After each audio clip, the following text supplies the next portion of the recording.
سب سے پہلے قرآن کی آیت ہے 29ویں پارے میں بھی ہے, 28 اس میں قد افلح المؤمنون جو سورہ مومنون ہے اس میں بھی ہے کہ اللہ نے فرمایا زوجہ کے علاوہ کوئی بھی راستہ اختیار کرتا ہے فاولئک هم العادون. اور اس میں الفاظ دیکھو فمن ابتغى وراء ذلک, ذالک جو ہے نا یہ بلاغت ہے, ذالک اس میں اشارہ ہے, جب ہاتھ سے اشارہ کرتے ہیں نا اس وقت کہا جاتا ہے. گویا اللہ تعالیٰ آپ کو آپ کی زوجہ کی طرف اشارہ کر کے کہہ رہا ہے کہ یہ جو بیوی ہے نا, بیوی کے یہ والا آپشن, اس کے علاوہ آپ کے پاس کوئی دوسرا آپشن نہیں ہے. اشارہ کر دیا. اس میں اور بلاغت ہے کہ یہ اسی میں بند ہے, آپ کے پاس اپنی خواہش پوری کرنے کے باقی تمام دروازے بند. وراء ذلک اللہ نے فرمایا یہ جو راستہ میں بیان کر رہا ہوں, یہ اشارہ کر دیا, الا علی ازواجہم او ما ملکت ایمانہم.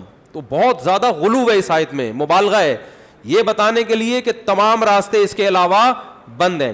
دوسرا قرآن میں سورہ نور کی جو آیتیں ہیں وَلْيَسْتَعْفِفِ الَّذِينَ لَا يَجِدُونَ نِكَاحًا, جو نکاح نہیں پاتے, موجود نہیں پاتے نکاح, انہیں چاہیے کہ پاک دامنی کے ساتھ رہیں. وہ یہاں بھی ہے. اور نکاح موجود نہ پانے کا مطلب کیا ہے کہ آپ کی مالی حیثیت ایسی ہے کہ اس کے حساب سے آپ کو کوئی رشتہ دینے کے لیے تیار نہیں ہے.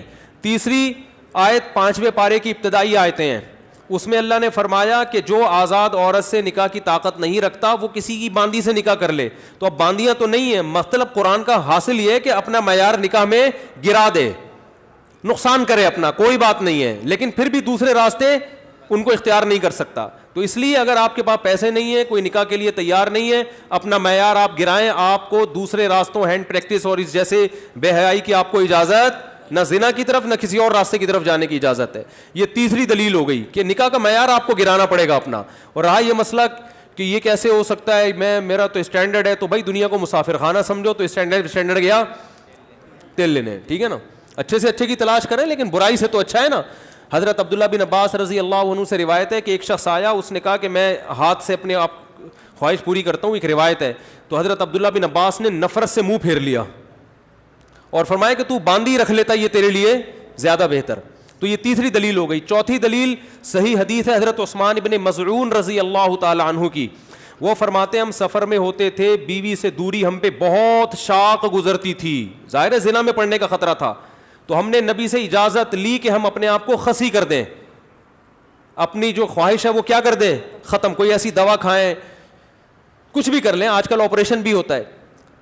تو لو اجازنا لاختصینا, حدیث کے الفاظ ہے, اتنی ٹینشن میں تھے ہم کہ اگر نبی ہمیں اجازت دیتے تو ہم اپنے آپ کو خسی کر لیتے, لیکن نبی نے اس کی پرمیشن نہیں دی. اب دیکھو صحابی رسول اتنی شدید ٹینشن میں بھی اس کا حل یہ نہیں تلاش کر رہے کہ ہاتھ سے اپنے آپ کو مطمئن کر لیں, اتنی شدید ٹینشن میں بھی.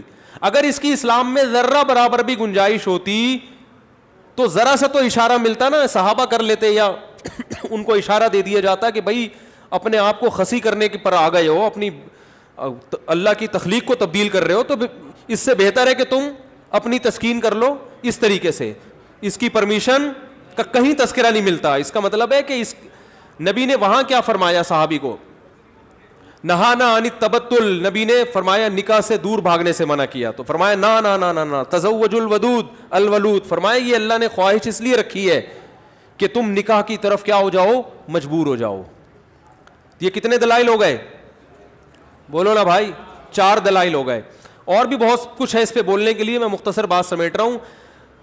اصل میں لوگ جو یہ کہتے ہیں نا کہ یار ہم مجبور ہیں تو کیا کریں, ہم یہ تو خواہش اتنی جب مسلط ہو جاتی ہے ہمارے اوپر, یہ تو اس سے جسم کو بھی نقصان ہوتا ہے, مینٹلی بھی آدمی ڈسٹرب ہوتا ہے. تو یاد رکھو یہ اللہ نے آپ پر اتنی زبردست خواہش اس لیے مسلط کی ہے تاکہ آپ نہ چاہتے ہوئے بھی شادی پر مجبور ہو جائیں.